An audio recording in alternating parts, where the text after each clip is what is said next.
Hi, welcome to the What If Podcast. Your host tonight gonna be Spank or Whatnot and Ran Cramper Snap. Nailed it! Oh, she friggin' nailed it, bud. Hi, buddy. Hi, buddy. Greetings. Greetings. How goes it? You know what? I'm all right. Great. I didn't rap this time. Ah, fuck Sorry, 'em. guys. You guys appeared to like the last one. That's dope. Guess we'll do more of that. Right out of the gate with that hot self-congratulation take. No, look, the reason I'm doing it is because... Oh, you guys like that when I do that thing. No, yeah, no, that's no. right. You did like that because that shit's hot. No. What had happened was... we did a rap in an episode like 10 or 15 episodes ago, and a couple people emailed and they were like, what the fuck was that? And so that's why when I finished it in the last episode, I was like, tell us that you don't like it. We don't care. Shit went bad real quick. But then everybody seemed to do the other thing and say that they did like it. So all I'm trying to call out is that I'm surprised by the positive reaction.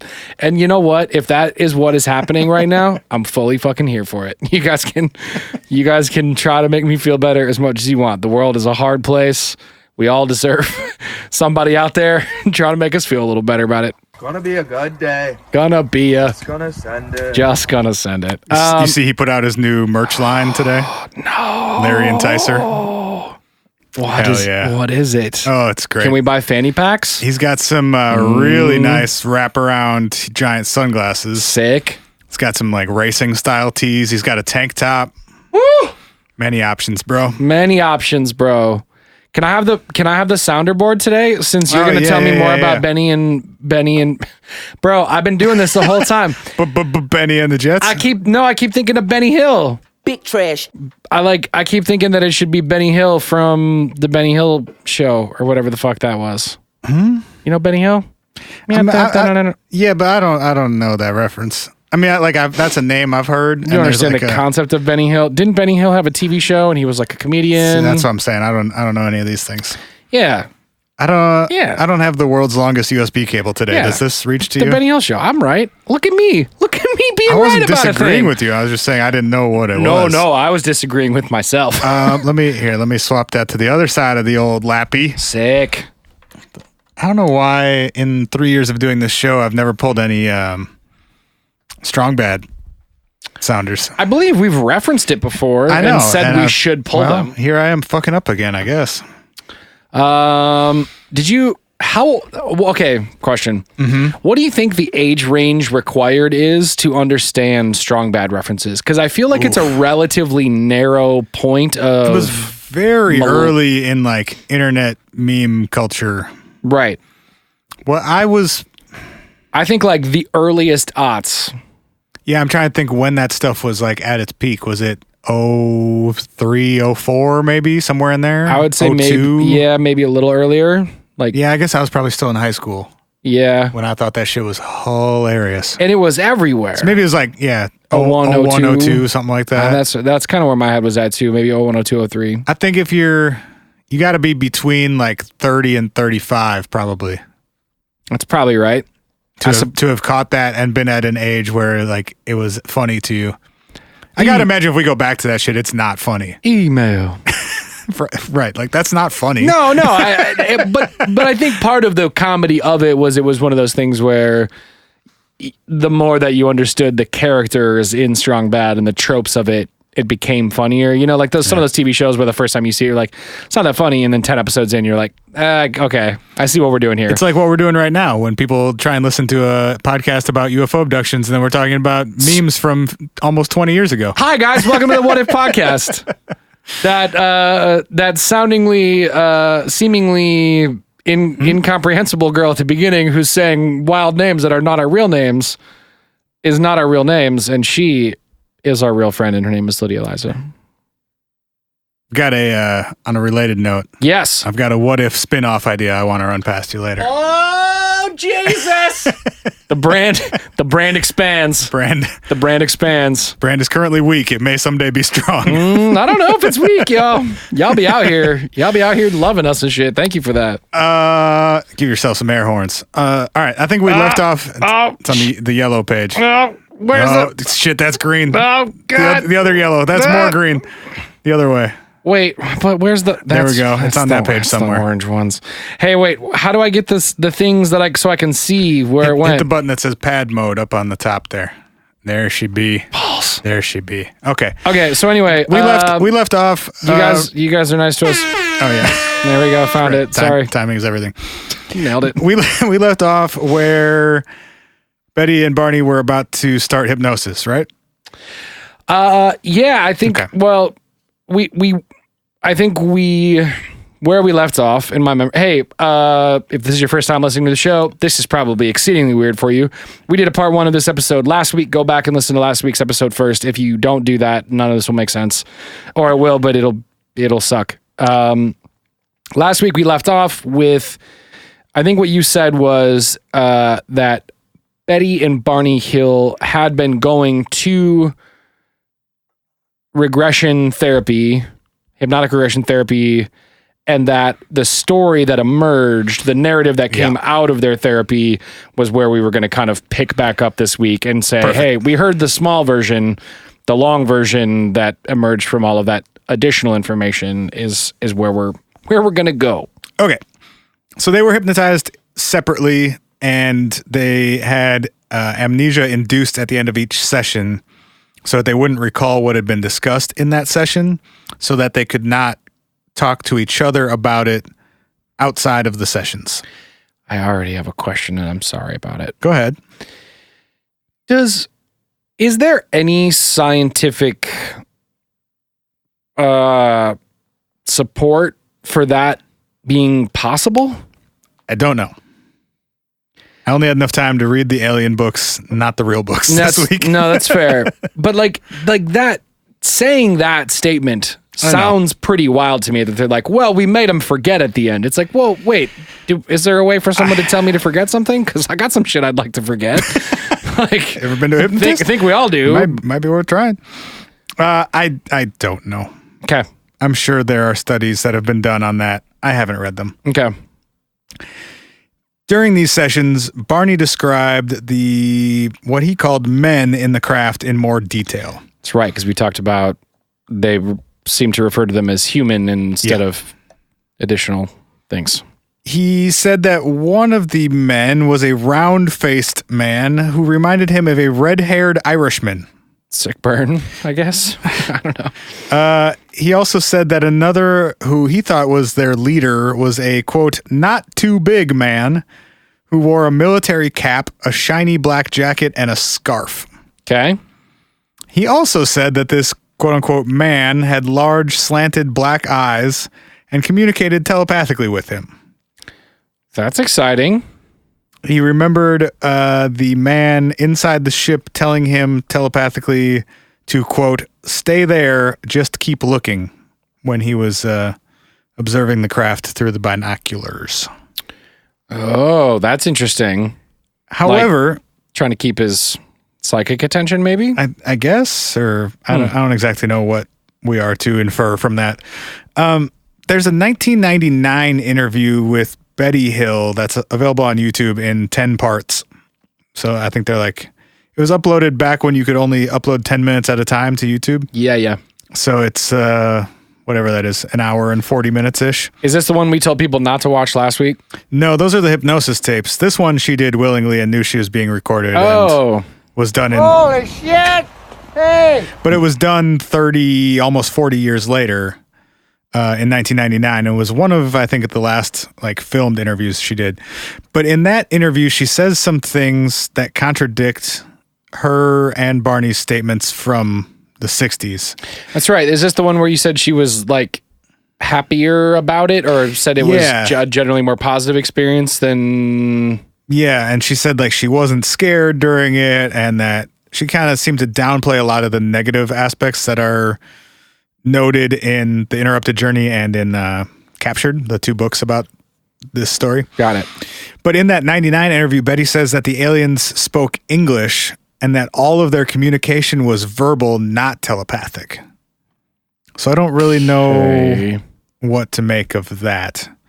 Also, she didn't call them aliens, which was the thing that I think we brought up last week, that she called them astronauts in that 99 interview. That's right. I mean, so I don't know if that was a discrepancy between her and Barney, that Barney received telepathic communication, but she did not, or if that story changed over time or what happened there. I mean, I also think, over 30 years, if someone communicated to you, it's more like, 99 was 38 years after 38. The actual incident. If someone I don't know, I guess I was going to say something dumb. What I was going to say was, could that easily mold from you're communicating English words with your mind to communicating English words with your mouth? Because that's significantly more digestible as a concept, that someone was speaking to you instead of fucking being inside your brain. Well, you know what I mean? And in their original descriptions, or their 1960s descriptions of this incident, they do both describe the beings making sounds and communicating with each other through some sort of verbalizations. That was not English and separate from the telepathic stuff. Correct. Interesting. So there are sort of like 3 different angles to this, that they make sounds or have some sort of language of their own, that they speak English, and that they communicate telepathically. All are said at various points. That is a weird and interesting detail. How so? Well, I don't know. I don't mean to keep beating this horse dead. I know I talked a lot about this last week, but wouldn't it just be easier to say something to the effect of I don't know, maybe they spoke in English to make us feel better or make it easier or whatever, or they spoke verbally, but we heard it in English, but for them to be no, they spoke verbally in some weird sound language. They spoke to us telepathically in English. I don't know. That just seems interesting to me. The potential flip side of that is that they can't get their story straight. That's true. That plenty of things emerged because, yeah. And that they're telling contradicting versions of the same events, potentially. Sure. Betty is. She said one thing in 61 or 64 and 5 when they're doing the regressions, and another in 99. Yeah. So I don't know what the reason for that is, but she definitely said 2 different things. I'm also goddamn sure that in 38 fucking years, if you ask me anything about my life right now, absolutely. I'll be full of shit about probably 80% of it. I'm not taking too much meaning from it. I'm just saying I noticed that there were some discrepancies between the 2. Cool. I got you. Okay. So Barney runs back to the car after having this telepathic communication. Betty's still there. They drive off. This part was in their conscious memory. Yep. As they're driving, this buzzing sound happens. That's sort of this rhythmic buzzing that they thought was localized to the trunk, around the trunk of the car. That's right. And at that point, their conscious memory stops or fades out. Their next conscious memory, they're driving and they hear this set of buzzing sounds again. So there's this gap of, they later figure, 1.5 hours to 2 hours in between when they're driving and hear the first set of buzzing sounds and when they're driving and hear the second set of buzzing sounds. So they had a fade out, fade in. That seemed like it was maybe triggered by whatever that sound was, or somehow related to whatever that sound was. So that's the gap that they're focusing on and trying to fill in. Okay.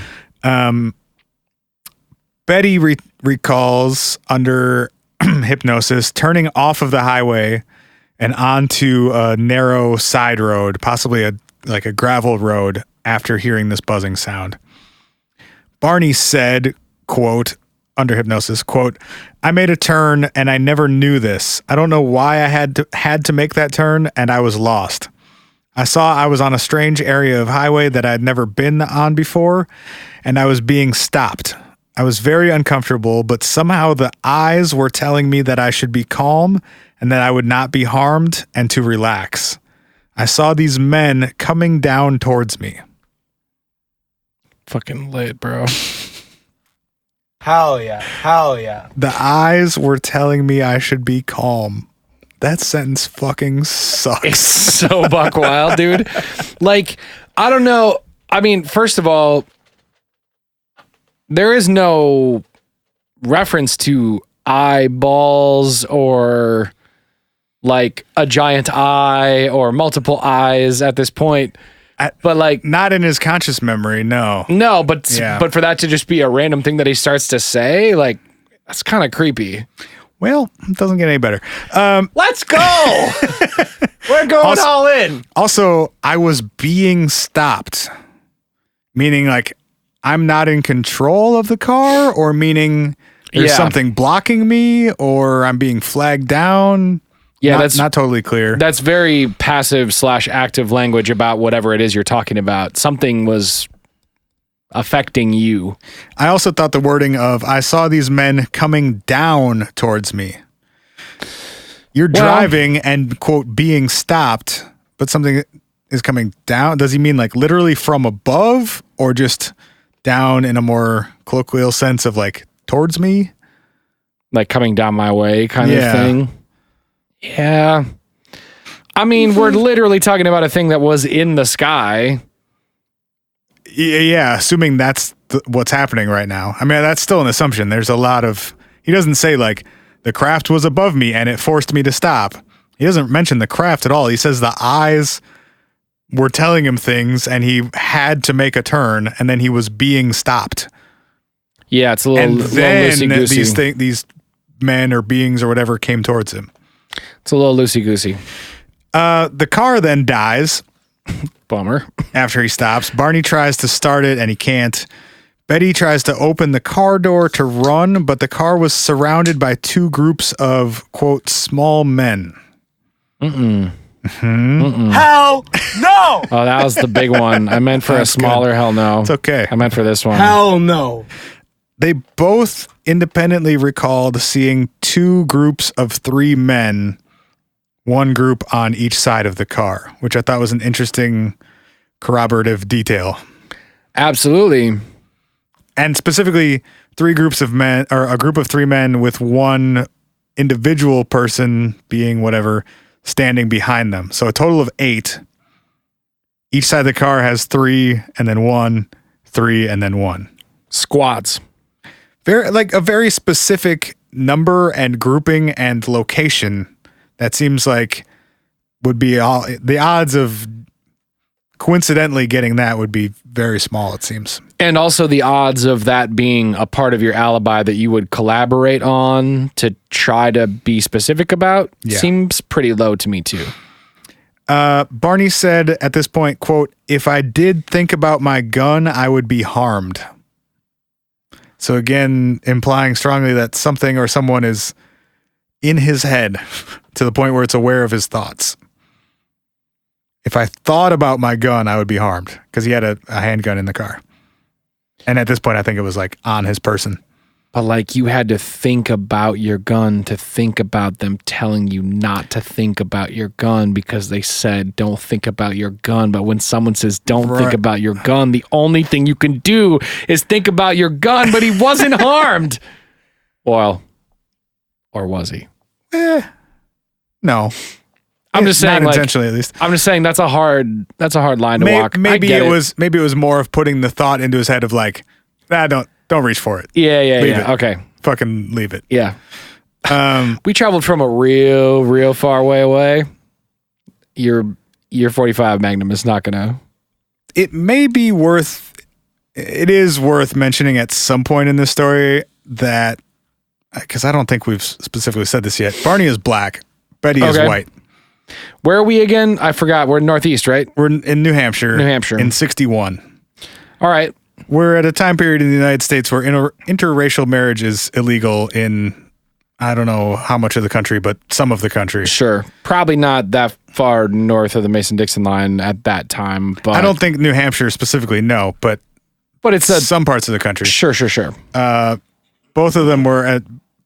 Barney especially was very involved in civil rights activism. Oh, interesting. Ended up speaking at the UN later in his life. Oh, wow. That's amazing. Very, very involved. Cool. So I don't know. There may be some like underlying issues, specifically when we start digging around in people's psyches. Right. About being, and he expresses like at times in his telling of the story, like, I wasn't sure if we'd be able to stay at this place because I didn't know if they would accept us, or like, oh, because they're a biracial couple. Yeah, it was 2 a.m. and I thought maybe we could find a motel, but instead we kept driving. Right. And like, we tried to choose restaurants carefully, and like, it just seemed like it was definitely something that was prevalent, frontal in his brain. Right. I don't know how that factors in here. If it does, if it doesn't. Sure. Just sort of like an overtone to the whole story, though. Yeah, and also, I think there's, well, yeah, keep going. We'll see where it does or doesn't crop up. That's interesting, though. Okay, so the car dies. Barney has this thought put into his head not to reach for his gun. He sees these men approach their car, and as soon as he made eye contact with one of them, he became helpless. He said this is all drawing from his hypnotic regression tapes. Right. So this, I'm paraphrasing, but this is based on his words. He became helpless. His mind went blank and he couldn't move. So he was awake, but he was like fully incapacitated. And this, to get into tropes a little bit, is not super far away from something that we've seen and talked about before with people who are incapacitated by the presence or sight or interaction with something like this. It's interesting because this case probably started a lot of those tropes. Like most of those didn't. You think so? Yeah, I mean, I guess it makes sense because this was the first abduction case. Hey-o. That stuff wasn't out there in the way that it is now. Sure. You know, if we were going to fictionalize an abduction experience, we would know which points to hit. That didn't really exist then. Yeah. Or at least not as prevalently as it does now, for sure. It's interesting. I feel like I have to, in a way, dissect my own psyche because I feel like I give credence to that as like, yeah, that makes sense. But I go, does it make sense to me that you would be sort of in some state of paralysis through interaction with said thing? Because that's a trope that's been retold to me so many times through Hollywood and movies and the show and stories we talk about. Well, it just makes logical sense too, though. But that's if you're trying to capture something, you want it to be as docile as possible. Put it in a trance-like docile state. Yeah, totally. If you can do that fully without harming it, you know, we would tranquilize an animal, right? If we were tagging and releasing an animal, right? And as we do, if you could do that by just looking at it, we would do that. I hope. Be fucked up, man. We wouldn't get to shoot anything that way, so maybe we wouldn't. But you'd be like trying to get on the subway and somebody just looks at you and you just go. Pfft. I'm saying if we had that power over like, I know. You just make eye contact with an eagle and it drops out of the sky. You gotta go run over with a pillowcase and catch it. Come on, bud. You live with me now. You're my America friend. I didn't say bald eagle, Ryan. You're right. Maybe it's a golden eagle. And it's hunting for goats. Goats. Still my favorite YouTube video. If anybody can show me a better YouTube video than the eagle hunting goats. Are you talking about the one where it drops it off the cliff? Fuck yeah, I am. Why is that your favorite YouTube video? That's a fucked up favorite YouTube video, bro. Well, guess I'm a fucked up dude. I don't know. You're just the captain of the Nature is fucking lit subreddit. Like, it's one of the craziest things that I think has ever been documented on film. Oh yeah, a 30-pound eagle picking up a fucking 100-pound goat and dropping it off a cliff, murdering the fuck out of it. Yeah, it is fucking crazy. Yeah, and it's filmed beautifully. It's crazy to me that video exists. I don't know. It just seems like you like it a little too much, bro. It's true. I have tried to show it to a lot of people. No one's ever reacted well to it. Everyone's like, yeah, bro, whoa, that's really intense. And you're like, I know, it's great, right? And they're like, I don't know if great's the word I'd use, Spencer. Thanks, though. So he's unable to move. Two of these, quote, men take him out of the car and start carrying him away from the car down a path through these woods. Because they've turned off the highway. They're in like some wooded area. Right. And they're carrying him like under each armpit in a way that he can feel his feet dragging on the ground still. Okay. But they're holding up his full weight. Sure, I can visualize that. Betty describes this same time period by saying, quote, I kept trying to wake up. Then I open my eyes and I'm walking through the woods. I just opened them real quick and then I shut them again. Even though I'm asleep, we were walking. So she also seems to be incapacitated, but somewhat conscious, or like drifting in and out while being moved somewhere, or maybe while she was moving herself somewhere. And again, I mean, I would say relatively corroborative of what Barney is saying. It seems like they're describing the same experience, more or less. Yeah. Which is so huge, man. Yeah. I mean, we can get into that later. Of like, this is 3 years removed. They would have had plenty of time to discuss these things before these hypnosis sessions. Betty was having nightmares describing that involved very similar events that she had been talking to Barney about. So had he interpreted and like ingested some of these things and made them part of his own story? Yeah. I mean, it's not like it's the next day and they hadn't talked. You know, it's 3 years later. It's not a hard alibi in any way, shape, or form. They were then led down this path, or carried down this path through the woods. Betty said she could see Barney, but he appeared to be asleep and was unresponsive.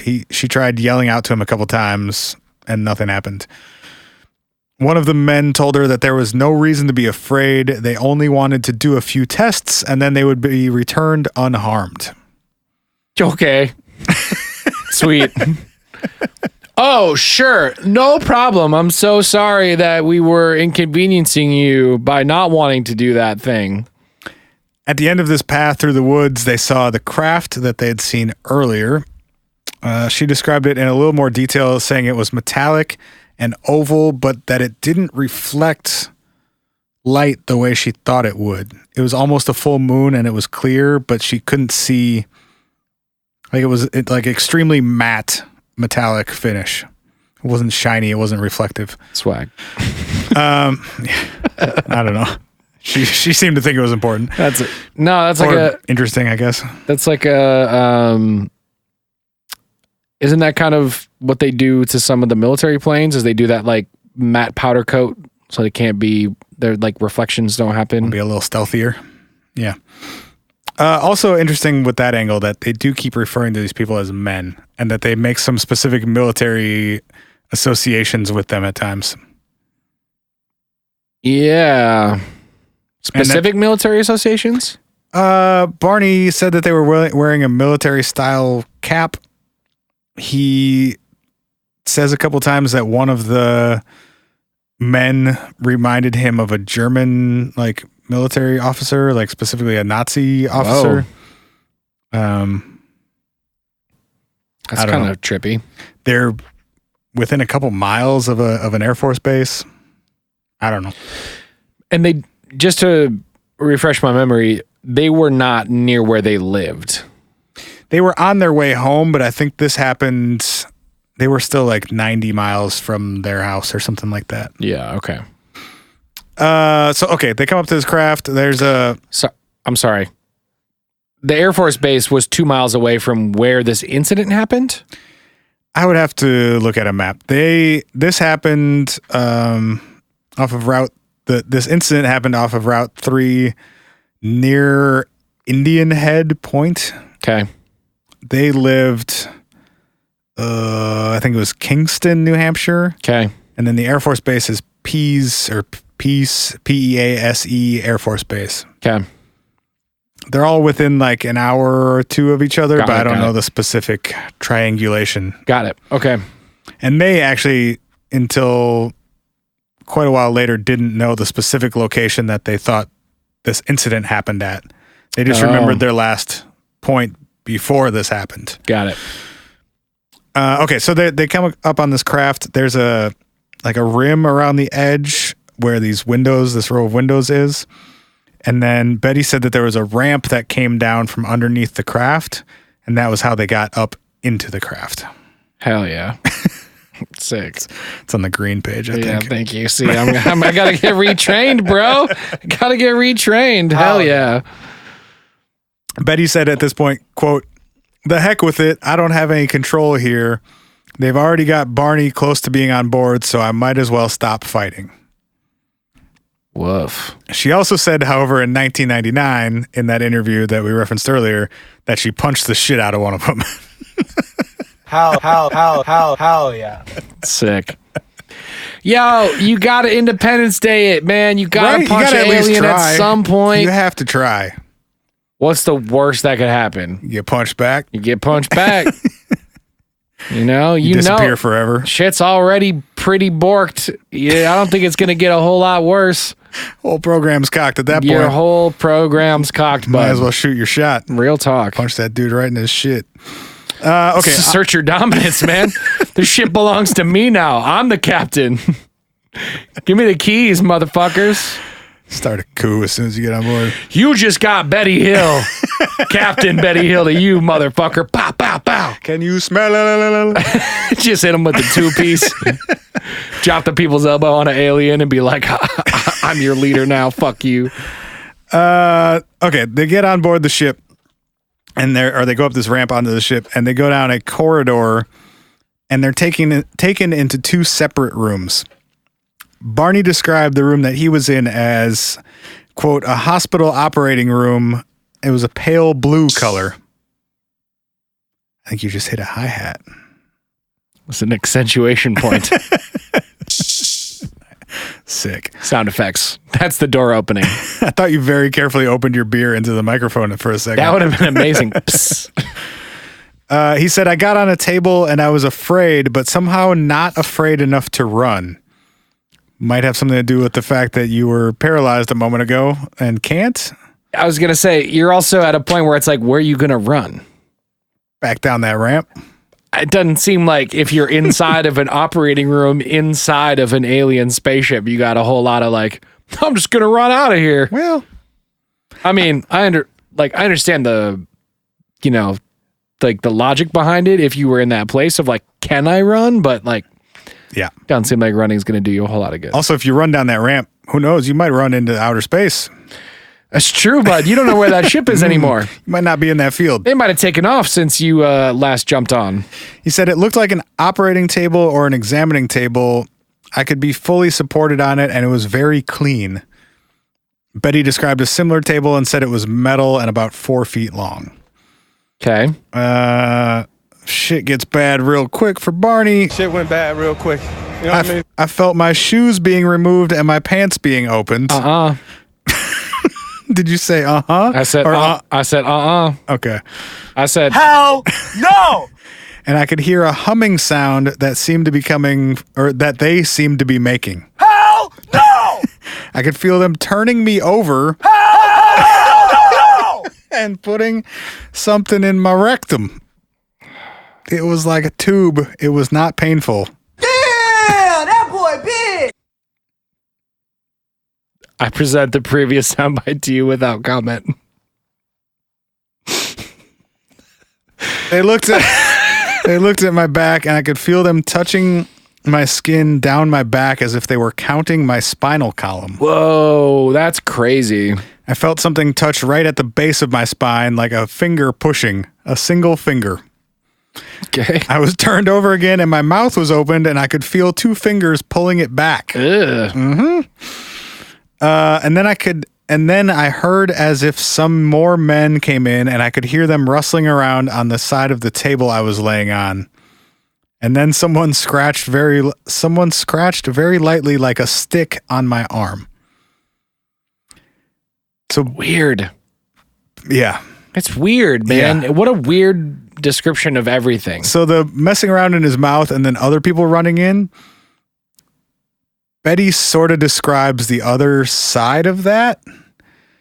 So she describes at one point after her exam, when she's sitting and talking to one of these guys, other of these guys come in holding Barney's dentures, freaking out because his teeth came out and hers didn't. What? And they're trying to figure out if some teeth are detachable or if they just fucking ruined this guy. No way. Mm-hmm. Boss, we broke him! Boss, we broke the guy! Bring us back! Oh, God, we're sorry. Bro, that's fucked up. That's so fucked up. Are you supposed to do that? Just put them back in. Check hers. Check hers. Did they? Oh, God. Oh, put them back. Put them back. Put them back. We killed a person. Fuck. Yeah, he got his teeth blown out by a grenade in World War II. Whoa, that's crazy. He had fake ones. Damn. Well, that'll do it. He also said that the aliens seemed to communicate by making a sort of humming or quivering sound. So he also describes them making some sort of verbalizations in addition to the telepathic stuff. It's interesting, too, that they talk about humming and quivering and that the car was some sort of buzzing. Mm-hmm. Like they're all kind of... It's so hard to know, too, though. Like, try and describe a sound to someone. No, no, totally. But it just, all versions of it seem like they're cut from a semi-similar cloth. Yeah, maybe. Who knows? Didn't we talk about, wasn't there an episode where we talk about that concept of like, shit, was it like that humming... Oh, okay, give me a little more. I know. We talked about. Do you remember the Roman soldier thing? The ghost experience with the Roman soldiers walking through the basement. Yeah, the like whole stone tape theory where certain areas record certain events. And I feel like we talked about some version of how people who have like out of body experiences report some sort of like like a vibration, energetic vibration or humming. I don't know if it was related to that, but that's something commonly associated with out of body experiences and like astral projection stuff. That's what I'm thinking about. Okay. I don't think that's so much a sound as like a physical sensation, though. Yeah, I guess you're right. But that sound, yeah. All right. I don't know. They don't, on the surface, seem related. I guess I don't really understand what either one is. That's fair. I guess the thing I was thinking was, if there are people who report having wild experiences when they are basically removed from their physical form, is there a version of what's happening right now to him where he is like seeing what's happening? Is he having an out-of-body experience? Yeah, maybe. I don't think it's necessarily related to these sounds, though. I think like he saw them making flappy mouth sounds. And they came to him as vibrations or hummings or whatever you want to call it. I think he's just describing the sound. Sure. He heard it as you would normally hear sound. He's just saying it was a humming type of sound. Humming. Yeah. Okay. All right. Okay. Barney says at this point, quote, "I had the most peculiar feeling that something was placed against my genital parts. It was more as if it was in a solution of something that had substance to it." Okay. Like they Jello. Stuck his dick in some Jello momentarily. Okay. Maybe like some mashed potatoes, perhaps. If I'd known it was going to be that kind of party. He then felt, quote, "a tug or pressure or something." And his best guess was that they had taken a sperm sample from him. Betty experienced a somewhat similar exam. They check out they were interested in her skin as well. They brought over something that she described as being like a microscope, but with a really big lens on it. Okay.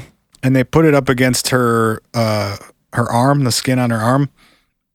And she thought they were taking a picture or somehow like recording it. Okay. And they seemed very interested in whatever the result of this was. Can I ask you a question? She thought it might be like a cellular level, like they saw some sort of similarity or difference that they were or weren't expecting. Okay. But she got the impression that they looked closely at her skin and then needed to tell each other about it. Okay. You had a question? I have a question. Yeah, go ahead.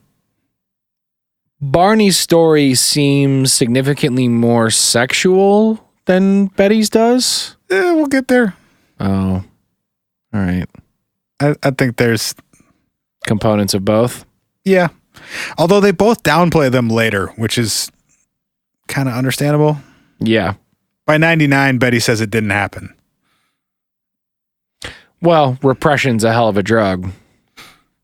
It's so weird because she's so open about so much of it throughout her whole life, and then like certain specific elements sort of disappear. But we all whitewash history, you know? Yeah. I think she was trying to get, or she did get very into the UFO field in general. After this experience. Mm-hmm. Well, fascinating, man. Years later. But yeah. Kind of just like progressively more the longer she lived. Got it. Also makes sense with the whole like, what would you do if a thing like this actually happened to you? Probably spend a lot of time trying to figure out what the fuck UFOs are. Yeah, trying to find out what the fuck happened to you. Yep. She said the examiner opened up her eyes and looked in them with a light, like an eye exam. Opened her mouth and looked at her teeth, looked in her ears. They took a hair sample. They like pulled out a couple strands of hair. Okay. They did what she thought was some sort of nervous system test. There was this machine that had a bunch of like, it was round and had a bunch of like small needles poking out of it. Yikes. That was connected to a bunch of wires that were connected to a display of some kind. Whoa. And she said they pressed it up against sort of like the base of her spine. And she didn't feel anything other than a light pressure. And then there was some sort of display on a monitor. Crazy. So some sort of wild, like... let's take a look at your spinal cord type of thing. I was going to say... oh, God, I'm such a terrible person. What's the thing? What are you trying to describe? The thing where you have a baby and they look inside. An ultrasound? Thank you. Yeah, maybe something along those lines. I mean, it sounds vaguely similar. Did they have kids at the time? Because you said Kathleen, who wrote the book, was their daughter. No, that's Betty's niece. Oh, it's Betty's niece. I don't think she ever had children. Oh, interesting. Okay, got it. They also did some sort of test that involved inserting a large needle through Betty's navel, which she said was, go ahead. Hell no. Which she said was very painful at first, but the leader alien noticed she was in pain, waved his hand in front of her face, and then the pain stopped. What? Bro, this is getting... I mean, we have gotten trippy. This is fucking we're at trippy. Minute 40 something of episode 2, so we better get to the weird shit. Get to the weird shit? Well, the weirdest shit. I thought we were. No, that's what I'm saying. We're in the midst of the weird shit. Oh, I was like, holy shit, bro! How far is this going, man? I'm getting close to my limits here. So after this exam, Betty thought that timing-wise, they did hers first and then his. Okay. As if maybe they only had one doctor on board who needed to do both of these. Oh, all right. So after her exam, she had to wait for a while, and she was in this room with the alien dude who she thought was their leader. Okay. And they were having a conversation somehow. She doesn't exactly say. Sounds like telepathically would be the mode. Well, or just speaking. I don't know. She explained that she wanted to take something with her because no one was going to believe that this had happened to her. She's right. And the dude basically said, like, yeah, okay, like, look around and just pick something and I'll tell you if, like, you can keep it or not. Right. And she just picks him up. You're coming with me, Come bud. here, little man. You're mine now. You can tell people about how you're real. She picks up this book that had a bunch of weird writing on it. That she said, quote, went up and down. It was different. It had short lines. Some were very thin. Some were thicker. Some were very heavy. It had dots and then straight lines and then curved lines. It's not a very helpful description of their writing, but there was some sort of writing in it that was obviously not an alphabet that she was familiar with. Had lines. We know it had lines. He said, I could have the book if I wanted. This is a quote from Betty. He said, I could have the book if I wanted, and I picked it up and I was delighted. I mean, this was more than I had ever hoped for. I'm standing there and I'm saying that I've never seen anything like this book. I was very pleased that he had given it to me and that maybe someday I could figure out how to read it. I bet you can't, but okay. But all right. She also asked this leader alien, or who she perceived to be the leader, where they all were from. And he showed her a map that was like a 3-dimensional lit map of circles and dots and lines connecting some of these. It's like a Star Wars map when they pull up like the holographic. Yeah, essentially. Yeah. And he described that the points were stars and that the bigger ones were bigger points. Sure. And the lines, some had like straight dotted lines between them. Some had curved solid lines between them. Yep. And he described that the lines and the different weights represented trade routes, like established routes and expeditions, she said. So I don't know if that means like potentially we think we can go this way, or we're like, I don't know. Sure. These were different routes between stars near their system. That's hard mode in the video game. Yeah. You go take the expedition route and see where the fuck that takes you. So she sees the star map. She's given this book. Unfortunately, before she gets booted out of the ship, one of the other aliens is like, hey, we need that book. You can't take that with you. I don't care what that dude said. He's not in charge. Give me the book. So she doesn't get to keep the book. Aw, man. But under hypnosis, she drew her from memory the star map that she was shown. Oh, that's cool. Mm-hmm. They also described in more detail the actual beings that they saw. The men. The quote unquote men, yes. They had large slanted eyes. Okay. They were about 4.5 feet tall. Okay. They had big old heads. Okay. With wide cheeks and a very weak chin. They had a membrane over their mouths that Barney thought may have been responsible for some of the weird fluttering, quivering noises that they made. Gross. Mm-hmm. Got some flapping going on there, buds. They had no hair. They had just holes for ears, gray skin, small little legs, and big old barrel chests. Got him. Wanted to little baby legs. Wanted to hit that like 4 different times throughout your description, just like Got him. shooting shots at these guys. However, in 99, Betty said they were, quote, a form of human. So I don't fucking know. But again, 4 foot like tall, no hair, mouth flappy, barrel chested, gray humans, I guess. But okay. Some ugly sons of bitches. I don't know what the fuck any of this is. Like I'm having a really hard time making any fucking decisions about any of this. Right there with you, bud.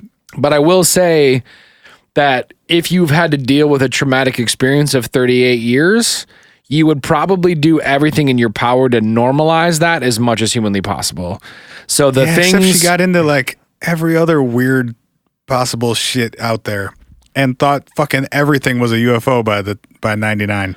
Which makes sense, right? Like everything out there is possible to be the dangerous thing, but the thing that was actually dangerous to you at one point becomes something that is less dangerous to you. Some ugly motherfuckers.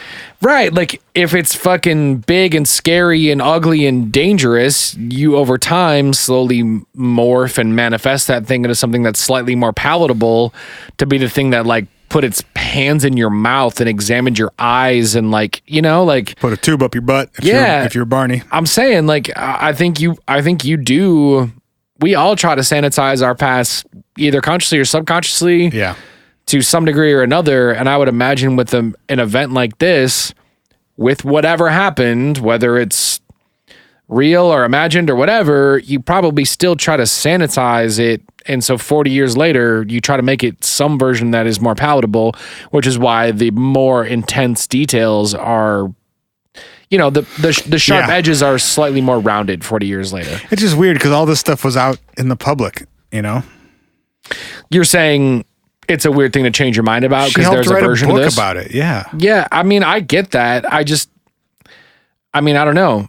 Again, the impact that would have on your psyche as a human being and how that would evolve over time. I have no I have no idea how that would impact that, and I have no judgment over like the fact that that would probably change a little bit.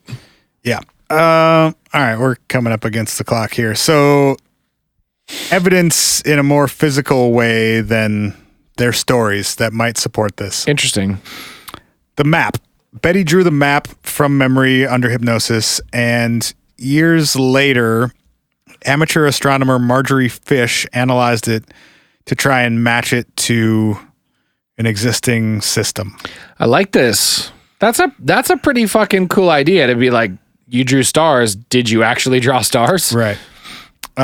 She made a couple assumptions, one being that one of the 15 stars on the map was our sun. Okay. Because I mean, that's a pretty big assumption, but okay. In the, I left this out and I should not have. In the conversation between Betty and Leader Alien, he said when she asked, "Where are you from?" he asked her, "Do you really know where you are?" And she was like, "Well, not exactly. I know our solar system." And he was like, "Okay, let me show you in a way that you'll understand." Oh, like meaning like you got you are. He put the "you are here" on the map. Was her understanding? Word. He hit her with the mall kiosk. Like, okay, simpleton. Yes. The bathrooms are here. This is your house. Yeah. Okay. So maybe a big assumption. Who fucking knows? All right. So she assumed one of the stars was the sun. She made a 3D model of, because Betty was shown a 3D model, drew it two-dimensionally. But obviously space is three-dimensional. And even the angle that you were looking at things would affect how they would appear. On a 2D surface, you're not going to see the distance between stars, etc. I also like... So she attempted to make a 3D model of Betty's drawing using basically like beads and string between them and like to scale of the drawing. Okay. It seems slightly generous, but okay. Yes. She used distances between stars that were published in the 1969 star catalog, because she was doing this in like, I don't know, I think it was 71 or 72. Okay. Studying thousands of potential angles over the year. She worked on this for like several years. Damn. Because again, depending on which angle you're being shown this three-dimensional model from, when it's flat in the 2 dimensions, could be anything. You're going to see something very differently. They're going to appear to be placed differently than if you were a degree in either direction. Totally. The only one that seemed to match was from the viewpoint of the double star system Zeta Reticuli. Zeta Reticuli. It wasn't known that that was a binary system until like 72 or 3 or something, after she started working on this. So she didn't put this together until she got an updated star catalog that said, oh, actually, that thing that looked like one big star is 2 separate ones. Hell yeah. So she determined that they were probably from Zeta Reticuli, whatever. Okay.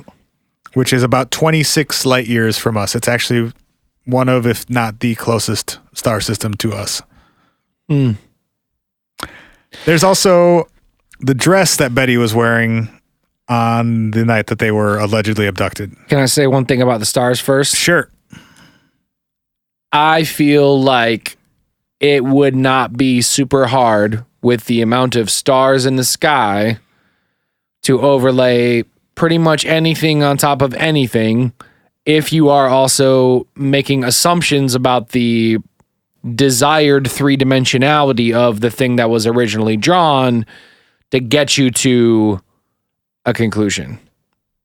I agree in a way, and that there's an incredible there is incredible room for error in this process, and it's being done by someone who's not necessarily qualified to be doing it.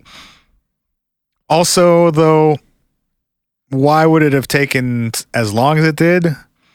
And why would it have required updated information showing a binary star system in order for her to find a match. You know what I'm saying? If she could have overlaid it with any number of systems and found a relative match, why didn't she do that in the first week that she was working on this? Why did it take 3 or 4 years and an updated catalog for her to find a match? I mean, I understand what you're saying. I also think if I, in this room right now, pressed a red button that projected a star system into a 3-dimensional map of this room, and I gave you as much time as you wanted to look at it, and then I asked you to go into the other room and put that down on a 2-dimensional paper, that your accuracy in recreating that would be, I mean, it's such a hard thing to translate. With any degree of this was this close to this, and this was this close to this, and this was bigger than this, like that would be that, just because it's not like being like draw an elephant or draw a bird. It's like these are dots that some are bigger, some are smaller, some are closer, some are farther. The scale matters immensely. Immensely. So if your ability to recreate that is hugely important to its level of accuracy to matching it to something else, and that's a really hard thing to recreate. The only potential counter argument I have to that is that it was done under hypnosis. So we're potentially tapping into something that is not. Yeah, I mean, I don't know.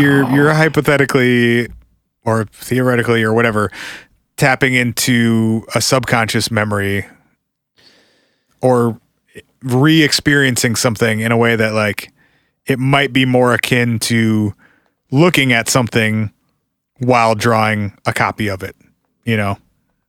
And that rather than from memory. It might be closer to drawing from observation than memory. And that I can accept conceptually, but I think like technically or scientifically, I can't vouch for the science behind that. I have a hard time necessarily digesting that. Okay. Not trying to shit on that. I just like that's my reaction to that. Yeah, for sure. It's a little dubious. But also really interesting. And more than we have to go on from most of, if not all, UFO cases. I'll co-sign that for sure. They also have Betty's dress that she wore that night. It was actually ripped along I think we mentioned this last time, the seam or like where the zipper is stitched onto the back. She claimed under hypnosis that happened while she was struggling while being brought onto the craft. Oh, around the time where she was like, I saw that Barney was already on, so I decided to give up. Yeah. Okay. Yeah. It also had some sort of pink powdery substance on it that had discolored sections of the fabric. Interesting. Unfortunately, that wasn't tested until many years later to determine either what that substance was or how it was interacting with the fabric. Yep. It was tested at several different labs, but it was not ever really conclusive. There wasn't enough of the actual substance left to test the substance. Okay. And it wasn't clear from the interaction with the fabric what had caused it. Yeah. Betty had a bunch more UFO sightings throughout the whole rest of her life and actually believed for a while that she was in telepathic contact with the aliens who had taken them in 1961. Interesting. In that interview from 1999 that I've referenced a couple times, she says that she has seen thousands of UFOs in her life. Ryan is sitting back in his chair, staring at me, mouth agape. I pulled back a little bit. Well, seems like too many. Well, can I tell you the first thing that popped into my head when you said that? What? Big Mike. Yeah, there's a little bit of that to the later years of Betty Hill for sure. Big Mike's, when we talked to everything's a UFO. Everything. Yeah. I mean, when we had a conversation with him, when we were on his deck with him, literally looking for UFOs. And he's pointing out stars that aren't doing anything. Telling us how many things he was seeing in that moment. And we were like, Yeah. The telepathic angle is weird at the very least. Yeah.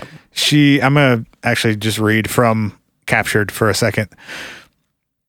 This is a longish quote from Betty. It was suggested to me to try to contact a UFO by sending my thoughts to them in order to set up a meeting. I didn't think it was possible, but I agreed that I would try it. Every night at 9 p.m., I would stand on my back porch and think, UFOs, where are you?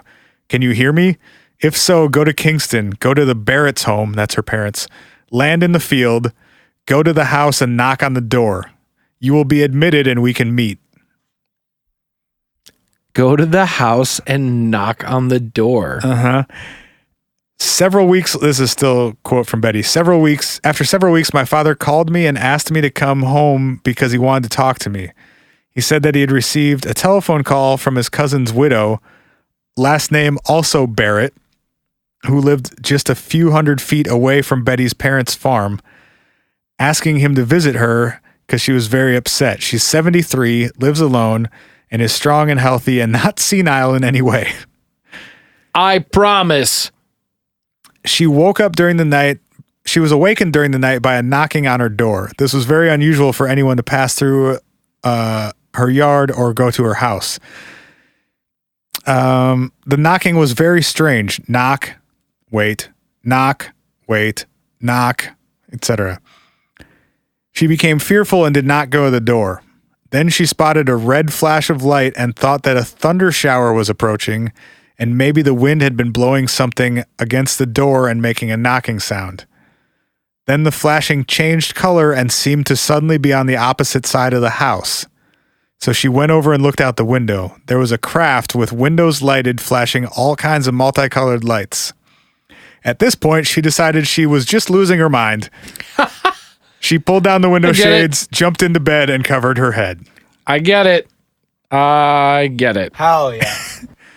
Ms. Barrett had not been apprised of Betty's experiments. So she told the aliens every night at the same time to go fuck with this person. Go to this house, land in the yard, knock on the door, they'll let you in. They went to the house 100 yards away where the person had the same last name and did exactly that. That's tight. It's fucked up. It's dope. I fuck with that. There are a couple others, but that's the best one. It sounds extremely hard to verify. Of course. And thoroughly awesome at the same time. Phenomenal story either way. It's a great story. If it's true, it's the wildest shit ever. Yeah. There was a woman in New Hampshire not only telepathically communicating with, but like ordering around a bunch of aliens. Well, they were like, hey, we hung out one time. It was dope. It was tight. Look, we owe you a book. True. Let's do an Amazon delivery to your crib. Let us fix that zipper for you. Right? Sorry about that. They also started experiencing weird, like poltergeisty type stuff at their apartment building. Huh. On December 10th of 65, so this would have been relatively soon after they finished their hypnosis stuff, Betty and Barney came home from work and found a chunk or like a half sphere of ice on their dining room table. God damn it. Underneath a newspaper. Don't do that. No, you're being weird. So when they left in the morning, set the newspaper down on the dining room table. Sure.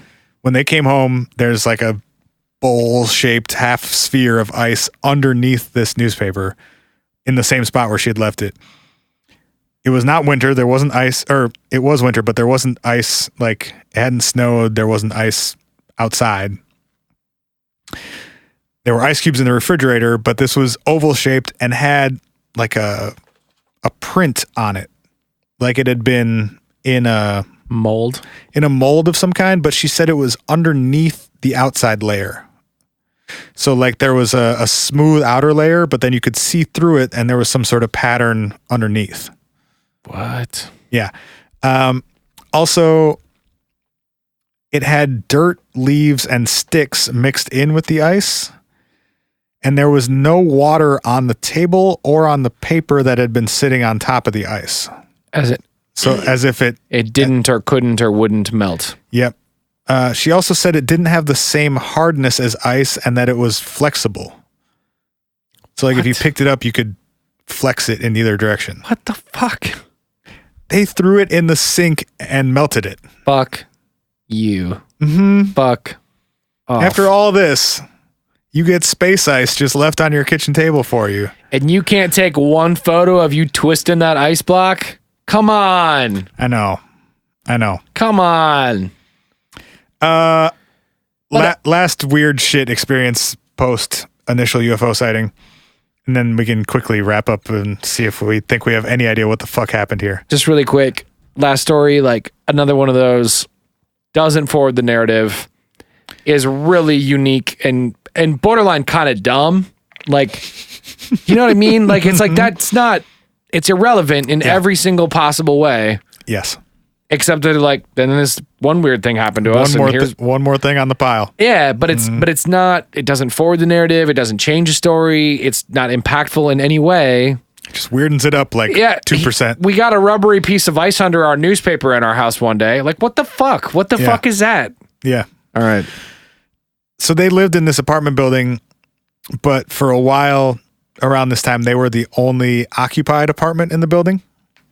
So I think it was like I don't know how many units there were. If it was everybody was like, not me. I'm not going next. Right. It sounds like a bummer. It sounds like it was probably a fourplex or something relatively small.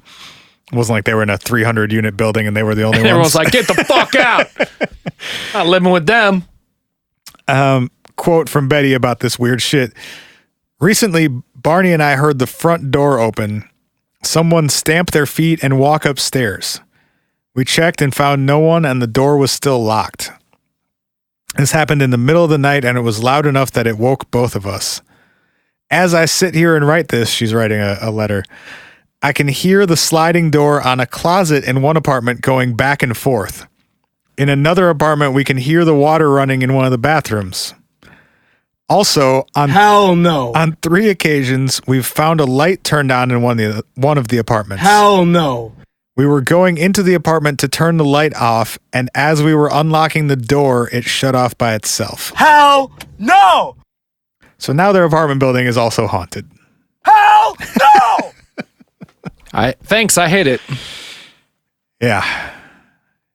She also later found someone in her, after Barney died in 1969, of a cerebral hemorrhage. Oh, wow. That's not that far away from this. No, he was only 8 years or so. Yeah, he was only 46. I was going to say, he would have been young. Wow. After that, she was living by herself in that same apartment, and one day found that someone had very recently been hiding in her closet with a baseball bat. That's terrifying when you hit it multiple times. Yeah, that got a little rowdy there. Sorry, gang, but I'm really offended by that possibility. That time she actually called the police and got like a security system installed and stuff, and the weird shit stopped. So either it was haunted or somebody was like being weird, breaking into her apartment routinely. Fuck that. Mm-hmm. Either way, it sucks and is weird. That's kind of all sucks and is weird. Uh-huh. Like I really have no conclusions on this one. There's not like a cool, and then it turned into something awesome. It's just like, this is just like super fucked up. Yeah.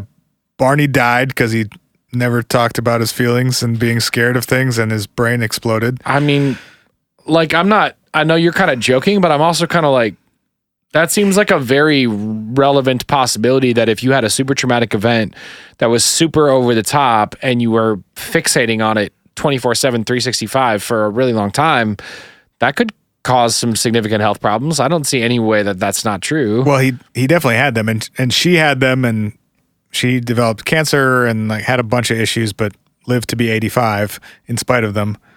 Their dog got really sick and died soon after this experience. Their dog that was in the car with them. What? Mm-hmm. This one just has like so many weird, sort of documented, but not really that well documented angles. The hypnosis thing makes me question every part of it. Everything, yeah, because we know what's possible to inject into things. And it was just long ago enough that like, who really knows how it's changed over the years? Who can verify all pieces of it? Some of this information came out the next day. Some of it came out years later. The star map stuff came out a decade later. It wasn't even really in the public until 3-4-ish years after the original incident. But like the Air Force reported on it, and Project Blue Book wrote a report on it, and like a lot of people took it pretty seriously. Right. Both of them seemed like pretty normal people that had like pretty normal, unfortunate, but like realistic reactions to something. Right. To something. Whether it was aliens and UFOs or not, like something obviously happened to them that night. Right. That affected them for the rest of their lives. Right. I got no fucking clue, bud. I mean, I don't either. I think one of the things that's hard about this specific story, and there are not many like it, I was going to say, and ones like it, but there aren't many like it, is that there is a level of depth and breadth to it where at a certain point, there's a level of complexity to the story that forbids you from being able to make a direct connection between any of it. It's like there's just so much, and it's seemingly so unrelated. Like, what does the ice on the table have to do with the spacecraft? Or the leaves over the earrings, or the fact that Barney thought one of them looked German, or the dress and the gun and the butt stuff the and the pink goo and the like. It's so overreaching and ever-reaching that it's like, how do you even create a singular explanatory narrative for the entire thing? I mean, no one really has. And I don't even the people who spent years studying it and had direct access to both of them and all the evidence, no one came to a conclusion about what happened. And I don't know that you could. I mean, how could you tie this up in a neat bow that's like, this is exactly what happened? And the two of them never really came to a conclusion about what had happened to them. Didn't you say totally. Didn't you say though that the person who was their I don't know, psychologist, I was going to say Dr. Benjamin Simon, hypnotic regressor, I don't know what his job title is. Didn't you say that he, even after all of the hypnotic regression and all the therapy that he did with him, decided that this was a manifestation of Betty's mind that had infected Barney? And then I think his take was, I'm going to summarize, and it might not be the most accurate, but he thought that something traumatic had happened to them on that date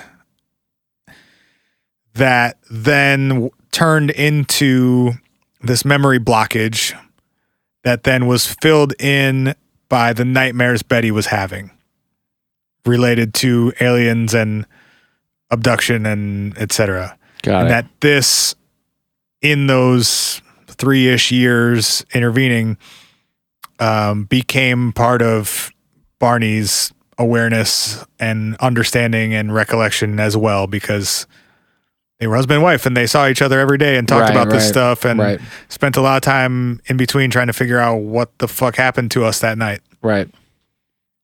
That was his take going in, and he was not convinced of anything else after he had done the 6-ish months of work with them. And Kathleen, who like wrote the books and spent obviously a significant part of her life thinking about and talking through this, did she ever come to any sort of like takeaway? Or there's not a clear in Captured, at least, which is written by Kathleen Martin and Stanton Friedman. Yeah. There's not a here's what happened statement at the end. There's no we can say for 100% with 100% certainty that this version of events is correct and this version is not, or I think it's implied throughout the book that she and Friedman mostly believe Betty's version of events. Okay. But it's not, for being a super weird case and situation, it's written like fairly objectively without much of their own like overt opinions being inserted. Sure. Without conjecture. Yeah. Minimal conjecture. Minimal conjecture.